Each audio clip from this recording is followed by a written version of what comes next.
అదృష్ట రత్నాలయం జ్యువెల్స్ అదృష్ట రత్నం అష్టైశ్వర్యాలకు మహానిలయం. నమస్కారం, నేను మీ సురేఖ. ఐడ్రీమ్ ప్రేక్షకులకు స్వాగతం. ఇవాళ మనతో పాటు ఉన్నారు భారతీయం సత్యవాణి గారు. వారితో మాట్లాడి మరిన్ని మంచి విషయాలు తెలుసుకుందాం. అమ్మ నమస్కారం. అమ్మ నమస్కారం తల్లి. అమ్మ, ఇదివరకు పండగ అంటే ఎంతో వైభవంగా చేసుకునేవాళ్ళం. అయితే ఇప్పుడు ఏమైపోయింది తెలుసా అమ్మ? పండగ అంటే ఒకరోజు ఆఫీస్కి సెలవు, ఓ 2 రోజులు సెలవు, ఇలానే అయిపోయింది. మనం అందరూ కూడా సంక్రాంతిని, భోగిని, కనుమ పండుగని, ఈ మూడింటిని కలిపి భోగి, సంక్రాంతి, కనుమని పెద్ద పండుగ అని చెప్పేవాళ్ళు. చాలా విశిష్టత ఉంది ఈ సంక్రాంతికి. అయితే సంక్రాంతి అంటే 3 రోజులు లీవ్గా అనుకుంటున్నారే తప్ప సంక్రాంతి విశిష్టత చాలా మందికి తెలియదమ్మా. మీ ద్వారా మా ప్రేక్షకులకు తెలియచెప్పాలి అని అనుకుంటున్నానమ్మా. చాలా సంతోషం. మనకి 2 రకాల పండుగలు రా. జాతీయ పండుగలు, మామూలు ఈ పర్వదినాలు. జాతీయ పండుగలు వచ్చినప్పుడు కూడా ఏం చేస్తారు? ఆగస్ట్ 15th వచ్చింది అనుకో, 26 జనవరి వచ్చింది అనుకో, ఆ రోజు ఏం వారం? ఆదివారం వచ్చింది అనుకో, అబ్బా అనవసరంగా ఒక సెలవు దినం పోయిందే అని చింతిస్తాం. ఫస్ట్ మనం చూసేది అది. కరెక్ట్. ఆదివారం వచ్చిందా, వీక్ డేస్ అంతటి గొప్ప దేశభక్తి మంది.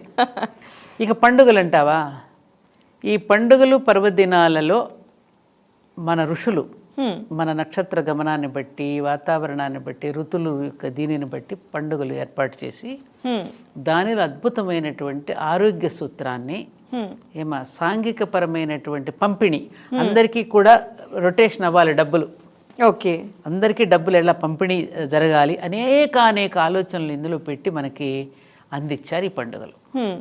ముఖ్యంగా సంక్రాంతి పండుగ నెల రోజుల పండుగ, నాటు 3 రోజులు. ధనుర్మాసం అంతా గొబ్బెమ్మలు పెడతారు. అక్కడి నుంచి ప్రారంభం అవుతుంది. ఎందుకని? గోవుల యొక్క విశిష్టత అందులో. రెండోది, ఆ గోవులు చిన్న చిన్న గొబ్బెమ్మలన్నీ పెట్టి మధ్యలో పెద్ద గొబ్బెమ్మ పెడతారు. మధ్య పెద్దదేమో శ్రీకృష్ణుడు, రంగనాథుడు శ్రీకృష్ణుడు, అవును, చుట్టూ గోపికలు. ఈ ఆడపిల్లలందరూ చక్కగా లంగా ఓణీలు వేసుకుని పెద్ద పెద్ద జడలతో పూలు పెట్టి అలంకరించుకుని పాటలు పాడుతూ కృష్ణుడు గోపికలలాగా వీళ్ళందరూ వ్రతం చేసుకుంటారు. బొమ్మల కొలువు పెడతారు, పెద్దలకి వస్త్రాలు పెడతారు. మొత్తం గొప్ప సంస్కృతిది. నెలంతా ప్రతిరోజు హరిదాస్ వస్తాడు, ఒక కీర్తన పాడి నిన్ను మేలు కొలుపుతున్నాడు, తత్వాన్ని బోధిస్తున్నాడు. అప్పుడు అమ్మ ఇంట్లో వంట చేస్తూ ఏం చేస్తున్నారే, హరిదాసు గారు వచ్చారు నాన్న, బియ్యం వేసిరండి అండి. పిల్లలకి చిన్నప్పటి నుంచి దానగుణం అలవాటు చేస్తోంది. ఆ తీసుకునేవాడు కూడా ఎట్లా, ఒంగుని దాని మీద భూమిని ధరిస్తాడు. ఆ పాత్ర చూడండి, భూమికి సంకేతంగా ఉంటుంది. అందులో బియ్యం వేస్తాం, మళ్ళీ పంట కోసం. నెక్స్ట్ వ్యవసాయం పంట కదా, ఆ ధాన్యానికి నమస్కారం చేసుకుని ధాన్యలక్ష్మికి అతనికి సమర్పించుకోవడంతో ఇలా వెయ్యం, ఇలా సమర్పిస్తాం. ఇలా ఇస్తే దానం, ఇది సమర్పణ. ఇలా సమర్పించుకుంటే అతను ఏం చేస్తాడు, చక్క వంగుని నమస్కారం చేసుకుని అట్లా వెళ్ళిపోతాడు. మళ్ళీ మడమ తిప్పి వెనక్కి రాడు పిలిస్తే కూడా. అతనికి మంచి కీర్తన ద్వారా మనలో ఒక ఆధ్యాత్మికతను మేలుకొలుపుతూ ఒక తత్వాన్ని బోధించి వెళుతున్నాడు. అలాగే గంగిరెద్దు వస్తుంది.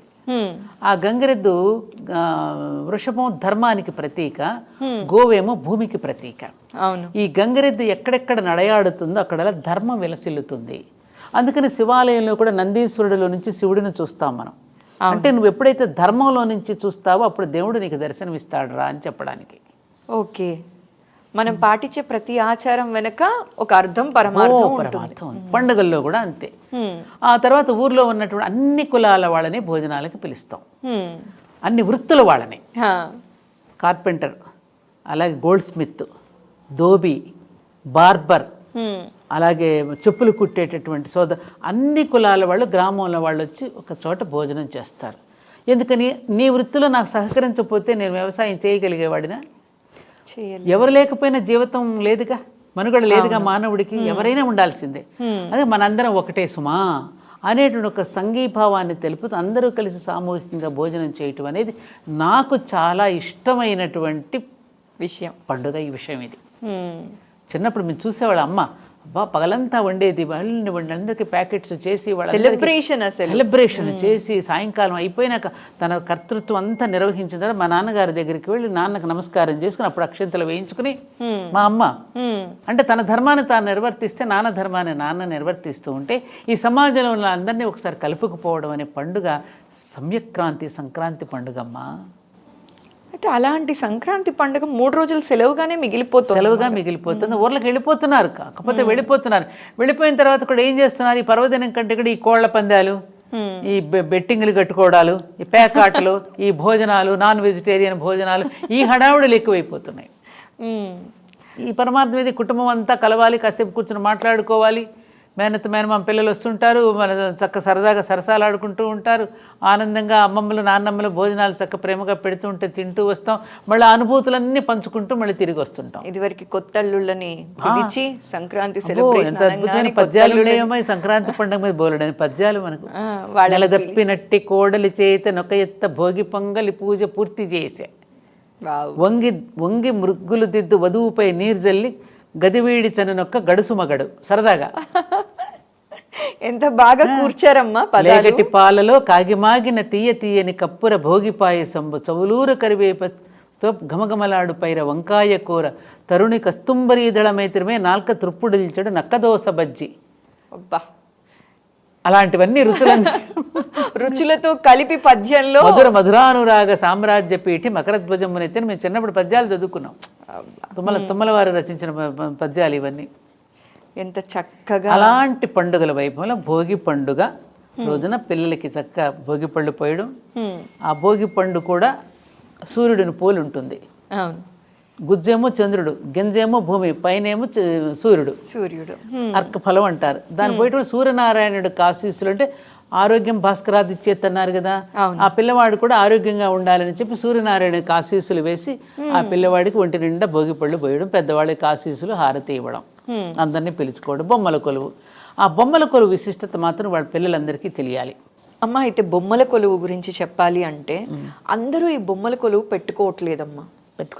ఆచారం మా వంశంలో ఎవరు ఇప్పటిదాకా పెట్టలేదు, మేము పెట్టచ్చో పెట్టకూడదు, అయ్యో రామచంద్ర దీనికి రూల్స్ ఏంటో చేయొచ్చో చేయకూడదు, ఎవరైనా పెట్టుకోవచ్చు. దీంట్లో ఏంటంటే పిల్లలకి చిన్నప్పటి నుంచి విజ్ఞానం బోధించడం కోసం పెట్టించారు. 9 వరుసలు ఉంటాయి దాంట్లో. కింద భూచరాలు, భూమి, ఆ భూమి మీద ఉండేటటువంటివన్నీ ఉంటాయి దాంట్లో. ఆ తర్వాత జలచరాలు, సముద్రంలో ఉండే చేపలు, తాబేళ్లు, లైక్ రెండో మెట్టు పైన. ఆ తర్వాత వృక్షాలు, ఆ తర్వాత పెద్ద పెద్ద జంతువులు, ఆ తర్వాత మనుషులు, ఆ తర్వాత మనుషులలో ఉత్తమ మనుషులు, ఆ తర్వాత గురువులు, దేవతలు, పైన అమ్మవారు.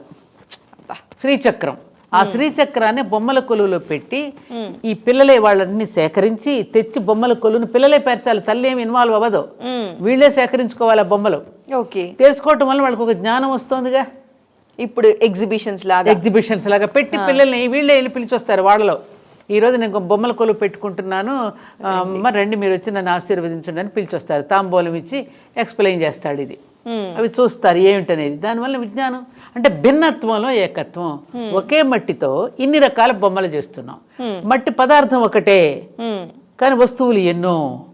దేవుడు ఒక్కడే, దేవతలు ఎందరో. ఈ సందేశం వెళుతుంది బొమ్మల కొలువు ద్వారా. ఇప్పుడున్న జనరేషన్లో పక్కనింట్లో ఎవరున్నారో కూడా తెలియదు. ఇప్పుడు ఇట్లా బొమ్మల కొలువు లాగా పెట్టి 10 మందిని పిలవడం వల్ల ఒకరికొకరు తెలుస్తారు, ఆప్యాయతలు, ప్రేమలు పెరుగుతాయి, తెలుస్తాయి.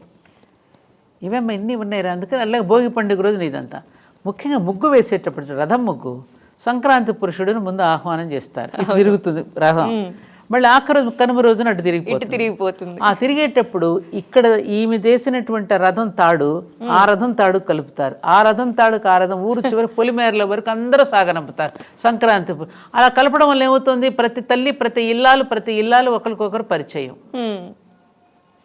ఆ రథాన్ని అక్కడ వరకు ఈడుస్తారు అందరూ. ఎంత అద్భుతం ఇది. ఇలా అనేకం ఉన్నాయమ్మా. అమ్మ, ధనుర్మాసానికి చాలా విశిష్టత ఉంది. అయితే ఎందుకో తెలియదు కానీ చాలామందికి ధనుర్మాస విశిష్టత తెలియదనే చెప్పాలి. కార్తీక మాసానికి ఉన్నంత ప్రయారిటీ ధనుర్మాసానికి ఇవ్వట్లేదో తెలీదో, లేకపోతే ఎక్కువ చెప్పకపోవడం వల్లనో నాకు తెలియదు. కానీ ధనుర్మాసం అనేది ఒక అడుగు వెనకనుందా అన్న భయం అనిపిస్తుందమ్మా నాకు. ధనుర్మాసంలో కాత్యాయని వ్రతం చేసుకుంటారు, గోదారంగనాథ స్వామి కళ్యాణం చేస్తూ ఉంటారు. ఈ ధనుర్మాసంలో మెయిన్గా పాటించవలసిన నియమాలు ఏంటమ్మా?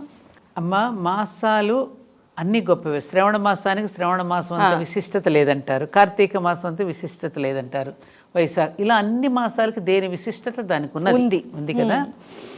అయితే ఈ ధనుర్మాసంలో ఏమిటంటే ముఖ్యంగా కన్నె పిల్లలు సంక్రాంతి పండుగ రోజున గొబ్బెమ్మలు పెడతారు చూడు, అవును. చుట్టూ చిన్న గొబ్బెమ్మలన్నీ కన్నె పిల్లలు, మధ్యలో ఉన్నది కృష్ణుడు.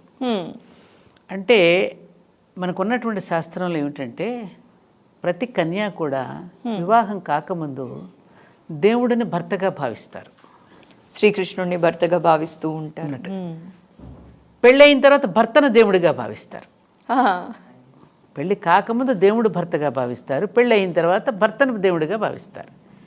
ఈ కాన్సెప్ట్తో ఏమిటంటే గోదా రంగనాథుల యొక్క ఆ ప్రేమ, ఆమె తన చెలికత్తెలందరినీ తీసుకుని వేకువ జామునే వెళ్ళి ఒక్కొక్క పాసురాన్ని తాను వినిపిస్తూ తన యొక్క ప్రేమ లేఖలని ఆయనకి వినిపిస్తూ అలా రావడంలో ఏమిటంటే ఆ కన్యగా ఉన్నప్పుడే రేపు రాబోయేటటువంటి వైవాహిక జీవితంలో ఎలా ఉండాలి అనే దానికి ఒక శిక్షణా కార్యక్రమం ఇది.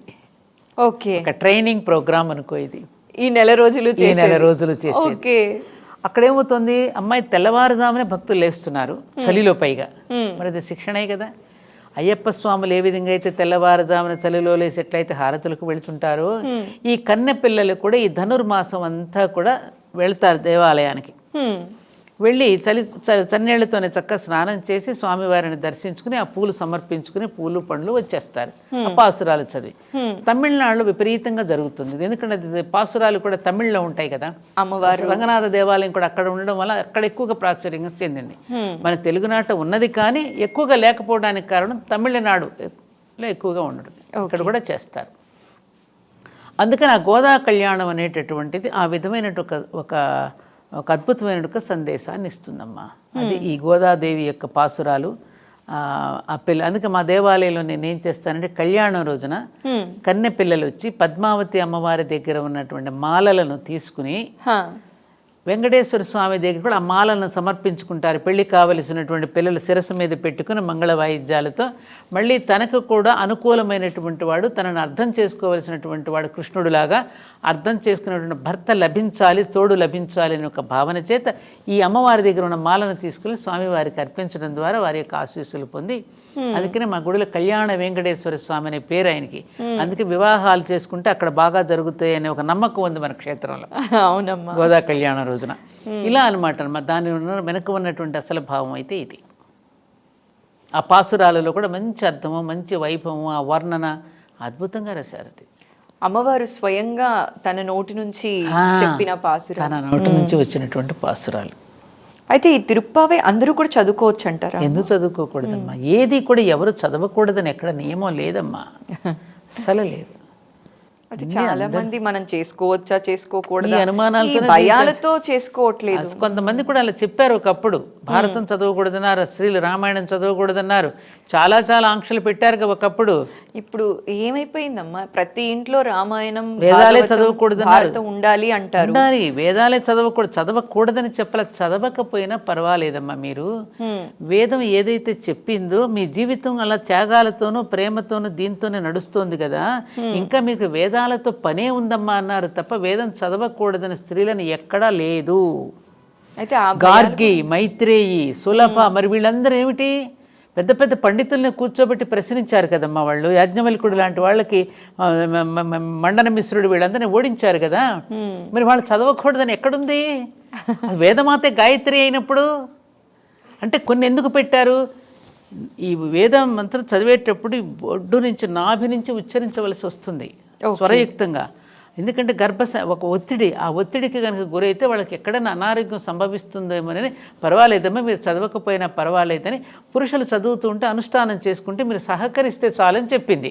ఓకే, దాన్ని చదవకూడదని చెప్తే ఎలా? అది తప్పు కదా. అది అక్కడ మిస్అండర్స్టాండింగ్స్ వచ్చేసి ఇట్లాంటి మీరు అన్నట్టుగా ఇలాంటి డౌట్స్ అన్నీ వస్తున్నాయి. హాయిగా చదవచ్చు, ఎందుకంటే వీళ్ళకి గృహస్థాశ్రమంలో వీళ్ళకి బోలెడన్ని కర్తవ్యాలు ఉంటాయి కదా, కర్తవ్యాలు ఉంటాయి. రెండోది ఏమిటంటే వీళ్ళకి ఋతుధర్మం ఒకటి ఉన్నది స్త్రీలకి. వీటన్నింటినీ బట్టి చెప్పారు తప్ప అలాంటిది ఏమి ఉంటుందని నేను అనుకోవట్లేదు. అలాంటి శాస్త్రం ఎందుకు చెప్తుంది? ఆ భయాల వల్లే చాలా మంది భయం. వ్రతాలకి అసలు దేవుడి పట్ల భయం వదలాలమ్మా. ఆయన ప్రేమమయుడు, నువ్వు ఎలా చదివినా స్వీకరిస్తాడు.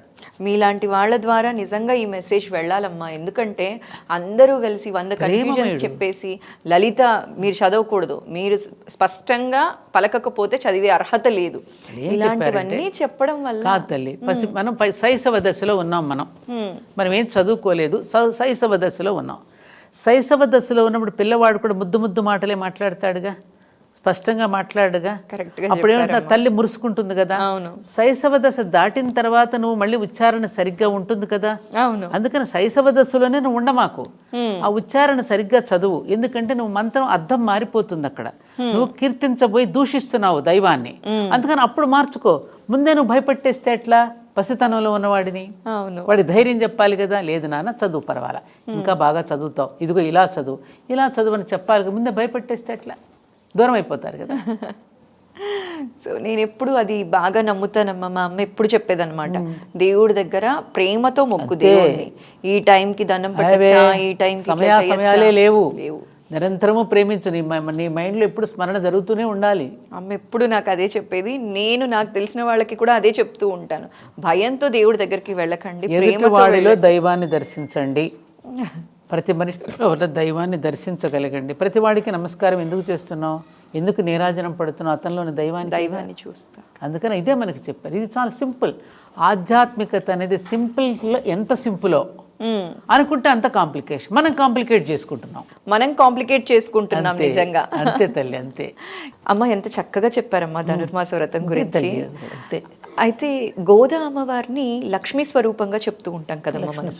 స్వయంగా లక్ష్మీ అమ్మవారే గోదాదేవి రూపంలో పుట్టారు, అవతరించారు అని అంటాం కదా. చిత్తుడుకు దొరుకుతుంది. అవును. అమ్మవారి గురించి ఓ 2 మాటలు చెప్తారా అమ్మా? ఒక్కటేంటంటే అమ్మా, సృష్టికర్త్రి, పోషణకర్త్రి, స్థితికర్త్రి, లయకర్త్రి ఆవిడే శ్రీమాత. ముగ్గురమ్మల మూల పుట్టమ్మ, చాలా పెద్దమ్మ. ఈ ముగ్గురిని తీసుకొచ్చింది. సృష్టికర్త్రి బిడ్డను కంటున్నాగా, స్థితికర్త్రి మళ్ళీ వాడి ఆలనా పాలనా చూస్తున్నాగా, అవును, మళ్ళీ లైక్ రాత్రిపూట నిద్రపుచ్చుతున్నాగా, లయం చేసుకుని జోకొట్టు కొడుతున్నాం, మళ్ళీ పొద్దున్న మళ్ళీ జన్మెత్తుతున్నాం. ఈ మూడింటికి ఆవిడే ప్రతిరూపం.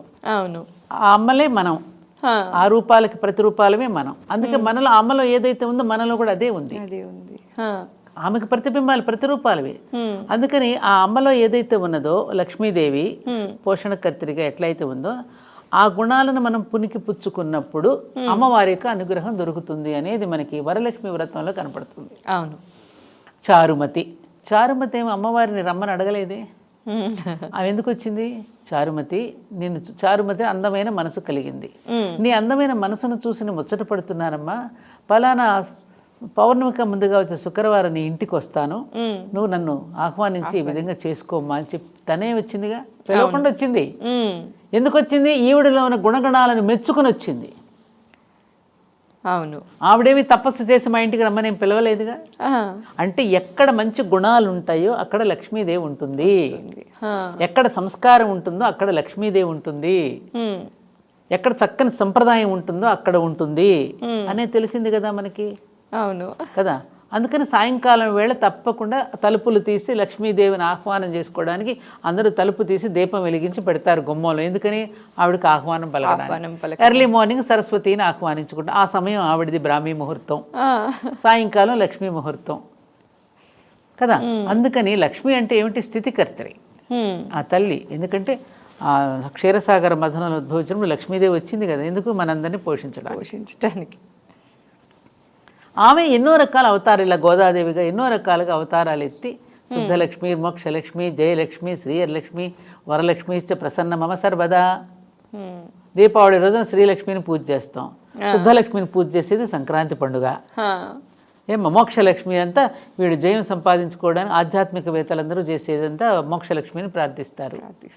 జయలక్ష్మి రాజులు యుద్ధాలకు వెళ్ళేటప్పుడు జయలక్ష్మి, అంతా లక్ష్మి ఒకటే. ఆ సమయానికి, ఆ సందర్భాన్ని బట్టి ఆ లక్ష్మీకి ఆ పేరు ఇచ్చి పూజిస్తూ ఉంటారు.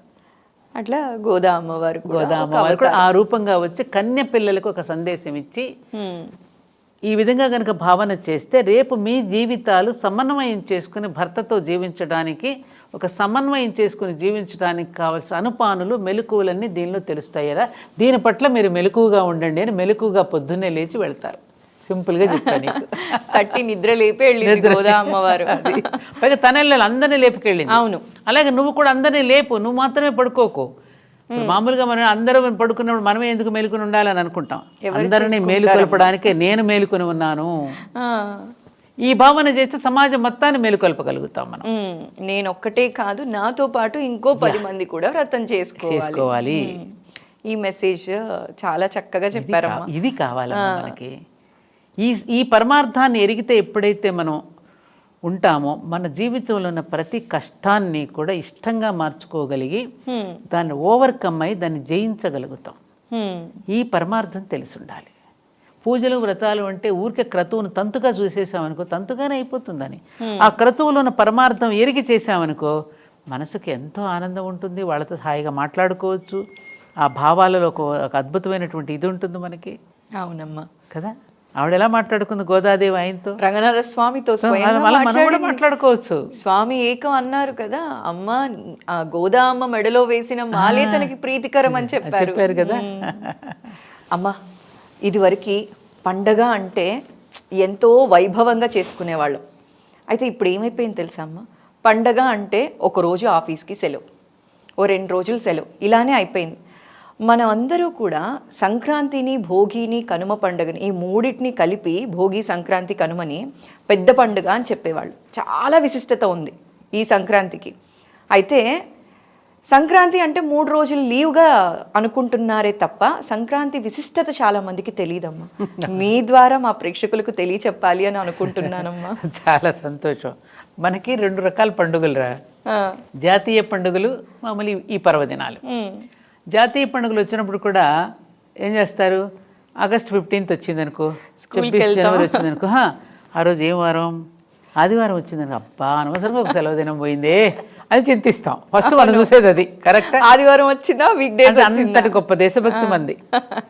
ఇక పండుగలు అంటావా, ఈ పండుగలు పర్వదినాలలో మన ఋషులు మన నక్షత్ర గమనాన్ని బట్టి, వాతావరణాన్ని బట్టి, ఋతులు యొక్క దీనిని బట్టి పండుగలు ఏర్పాటు చేసి దానిలో అద్భుతమైనటువంటి ఆరోగ్య సూత్రాన్ని, సాంఘిక పరమైనటువంటి పంపిణీ, అందరికీ కూడా రొటేషన్ అవ్వాలి డబ్బులు, ఓకే, అందరికీ డబ్బులు ఎలా పంపిణీ జరగాలి, అనేక ఆలోచనలు ఇందులో పెట్టి మనకి అందించారు ఈ పండుగలు. ముఖ్యంగా సంక్రాంతి పండుగ నెల రోజుల పండుగ, నాట్ 3 రోజులు. ధనుర్మాసం అంతా గొబ్బెమ్మలు పెడతారు. అక్కడి నుంచి ప్రారంభమవుతుంది. ఎందుకని, గోవుల యొక్క విశిష్టత అందులో. రెండోది, ఆ గోవులు చిన్న చిన్న గొబ్బెమ్మలన్నీ పెట్టి మధ్యలో పెద్ద గొబ్బెమ్మ పెడతారు. మధ్య పెద్దదేమో శ్రీకృష్ణుడు, రంగనాథుడు శ్రీకృష్ణుడు, అవును, చుట్టూ గోపికలు. ఈ ఆడపిల్లలందరూ చక్కగా లంగా ఓణీలు వేసుకుని పెద్ద పెద్ద జడలతో పూలు పెట్టి అలంకరించుకుని పాటలు పాడుతూ కృష్ణుడు గోపికలలాగా వీళ్ళందరూ వ్రతం చేసుకుంటారు. బొమ్మల కొలువు పెడతారు, పెద్దలకి వస్త్రాలు పెడతారు. మొత్తం గొప్ప సంస్కృతిది. నెలంతా ప్రతిరోజు హరిదాస్ వస్తాడు, ఒక కీర్తన పాడి నిన్ను మేలు కొలుపుతున్నాడు, తత్వాన్ని బోధిస్తున్నాడు. అప్పుడు అమ్మ ఇంట్లో వంట చేస్తూ ఏం చేస్తున్నారు, హరిదాసు గారు వచ్చారు నాన్న, బియ్యం వేసిరండి అంటే పిల్లలకి చిన్నప్పటి నుంచి దానగుణం అలవాటు చేస్తోంది. ఆ తీసుకునేవాడు కూడా ఎట్లా, ఒంగుని దాని మీద భూమిని ధరిస్తాడు. ఆ పాత్ర చూడండి, భూమికి సంకేతంగా ఉంటుంది. అందులో బియ్యం వేస్తాం, మళ్ళీ పంట కోసం. నెక్స్ట్ వ్యవసాయం పంట కదా, ఆ ధాన్యానికి నమస్కారం చేసుకుని ధాన్యలక్ష్మికి అతనికి సమర్పించుకోవడంతో ఇలా వెయ్యం, ఇలా సమర్పిస్తాం. ఇలా ఇస్తే దానం, ఇది సమర్పణ. ఇలా సమర్పించుకుంటే అతను ఏం చేస్తాడు, చక్క వంగుని నమస్కారం చేసుకుని అట్లా వెళ్ళిపోతాడు. మళ్ళీ మడమ తిప్పి వెనక్కి రాడు పిలిస్తే కూడా. అతనికి మంచి కీర్తన ద్వారా మనలో ఒక ఆధ్యాత్మికతను మేలుకొలుపుతూ ఒక తత్వాన్ని బోధించి వెళుతున్నాడు. అలాగే గంగిరెద్దు వస్తుంది. ఆ గంగిరెద్దు వృషభం ధర్మానికి ప్రతీక, గోవేమో భూమికి ప్రతీక. ఈ గంగిరెద్దు ఎక్కడెక్కడ నడయాడుతుందో అక్కడ ధర్మం విలసిల్లుతుంది. అందుకని శివాలయంలో కూడా నందీశ్వరుడిలో నుంచి శివుడిని చూస్తాం మనం. అంటే నువ్వు ఎప్పుడైతే ధర్మంలో నుంచి చూస్తావో అప్పుడు దేవుడు నీకు దర్శనమిస్తాడు రా అని చెప్పడానికి. ఓకే, మనం పాటించే ప్రతి ఆచారం వెనక ఒక అర్థం, పరమార్థం. పండుగల్లో కూడా అంతే. ఆ తర్వాత ఊర్లో ఉన్నటువంటి అన్ని కులాల వాళ్ళని భోజనాలకి పిలుస్తాం, అన్ని వృత్తుల వాళ్ళని. కార్పెంటర్, అలాగే గోల్డ్ స్మిత్, ధోబీ, బార్బర్, అలాగే చెప్పులు కుట్టేటటువంటి అన్ని కులాల వాళ్ళు, గ్రామంలో వాళ్ళు వచ్చి ఒక చోట భోజనం చేస్తారు. ఎందుకని నీ వృత్తిలో నాకు సహకరించకపోతే నేను వ్యవసాయం చేయగలిగేవాడినా? ఎవరు లేకపోయినా జీవితం లేదుగా, మనుగడ లేదుగా మానవుడికి, ఎవరైనా ఉండాల్సిందే. అదే మనందరం ఒకటే సుమా అనేటువంటి ఒక సంఘీభావాన్ని తెలుపుతూ అందరూ కలిసి సామూహికంగా భోజనం చేయటం అనేది నాకు చాలా ఇష్టమైనటువంటి విషయం, పండుగ ఈ విషయం. ఇది చిన్నప్పుడు మేము చూసేవాళ్ళ అమ్మ అబ్బా పగలంతా వండేది, అందరికీ ప్యాకెట్స్ చేసి సెలబ్రేషన్ చేసి సాయంకాలం అయిపోయినాక తన కర్తృత్వం అంతా నిర్వహించిన తర్వాత మా నాన్నగారి దగ్గరికి వెళ్ళి నాన్నకు నమస్కారం చేసుకుని అప్పుడు అక్షంతలు వేయించుకుని మా అమ్మ అంటే తన ధర్మాన్ని తాను నిర్వర్తిస్తే నాన్న ధర్మాన్ని నాన్న నిర్వర్తిస్తూ ఉంటే ఈ సమాజంలో ఉన్న అందరినీ ఒకసారి కలుపుకుపోవడం అనే పండుగ సంక్రాంతి పండుగమ్మా. అయితే అలాంటి సంక్రాంతి పండుగ 3 రోజులు సెలవుగా మిగిలిపోతుంది. ఊర్లకు వెళ్ళిపోతున్నారు, కాకపోతే వెళ్ళిపోయిన తర్వాత కూడా ఏం చేస్తున్నారు, ఈ పర్వదినం కంటే కూడా ఈ కోళ్ల పందాలు, ఈ బెట్టింగ్లు కట్టుకోవడాలు, ఈ పేకాటలు, ఈ భోజనాలు, నాన్ వెజిటేరియన్ భోజనాలు, ఈ హడావుడులు ఎక్కువైపోతున్నాయి. ఈ పరమార్థం మీద కుటుంబం అంతా కలవాలి, కాసేపు కూర్చొని మాట్లాడుకోవాలి, మేనమామ పిల్లలు వస్తుంటారు, మన చక్క సరదాగా సరసాలాడుకుంటూ ఉంటారు, ఆనందంగా అమ్మమ్మలు నాన్నమ్మలు భోజనాలు చక్క ప్రేమగా పెడుతూ ఉంటే తింటూ వస్తాం, మళ్ళీ అనుభూతులన్నీ పంచుకుంటూ మళ్ళీ తిరిగి వస్తుంటాం. ఇదివరకు కొత్త అల్లుళ్ళని పిలిచి సంక్రాంతి అద్భుతమైన పద్యాలు ఉన్నాయేమో సంక్రాంతి పండుగ మీద బోలెడని పద్యాలు మనకు. నెలదప్పినట్టి కోడలి చేత నొక ఎత్త భోగి పొంగలి పూజ పూర్తి చేసే, వంగి మృగ్గులు దిద్దు వధువుపై నీరు జల్లి గదివీడి చనునొక్క గడుసు మగడు. సరదాగా ఎంత బాగా కూర్చారమ్మా. లేగటి పాలలో కాగిమాగిన తీయని కప్పుర భోగి పాయసంబు చవులూరు కరివేపతో ఘమఘమలాడు పైర వంకాయ కూర తరుణి కస్తుంబరీదళమైత్రమే నాల్క తృప్పుడిల్చడు నక్కదోస బజ్జి. అబ్బా, అలాంటివన్నీ రుచులతో కలిపి పద్యంలో మధురానురాగ సామ్రాజ్య పీఠి మకరధ్వజమునైతే మేము చిన్నప్పుడు పద్యాలు చదువుకున్నాం. తుమ్మల వారు రచించిన పద్యాలు ఇవన్నీ. ఎంత చక్కగా. అలాంటి పండుగల వైభవంలో భోగి పండుగ రోజున పిల్లలకి చక్క భోగి పళ్ళు పోయడం. ఆ భోగి పండు కూడా సూర్యుడిని పోలి ఉంటుంది. గుజ్జేమో చంద్రుడు, గింజేమో భూమి, పైనేమో సూర్యుడు అర్క ఫలం అంటారు. దాని పోయేటప్పుడు సూర్యనారాయణుడు ఆశీస్సులు అంటే ఆరోగ్యం భాస్కరాదిచ్చేత్ అన్నారు కదా, ఆ పిల్లవాడు కూడా ఆరోగ్యంగా ఉండాలని చెప్పి సూర్యనారాయణకి ఆశీస్సులు వేసి ఆ పిల్లవాడికి ఒంటి నిండా భోగి పళ్ళు పోయడం, పెద్దవాళ్ళకి ఆశీస్సులు హారతి ఇవ్వడం, అందరినీ పిలుచుకోవడం. బొమ్మల కొలువు, ఆ బొమ్మల కొలువు విశిష్టత మాత్రం వాళ్ళ పిల్లలందరికీ తెలియాలి. అమ్మ, అయితే బొమ్మల కొలువు గురించి చెప్పాలి అంటే అందరూ ఈ బొమ్మల కొలువు పెట్టుకోవట్లేదమ్మా. ఆచారం మా వంశంలో ఎవరు ఇప్పటిదాకా పెట్టలేదు, మేము పెట్టచ్చో పెట్టకూడదు, అయ్యో రామచంద్ర దీనికి రూల్స్ ఏంటో చేయొచ్చో చేయకూడదు, ఎవరైనా పెట్టుకోవచ్చు. దీంట్లో ఏంటంటే పిల్లలకి చిన్నప్పటి నుంచి విజ్ఞానం బోధించడం కోసం పెట్టించారు. 9 వరుసలు ఉంటాయి దాంట్లో.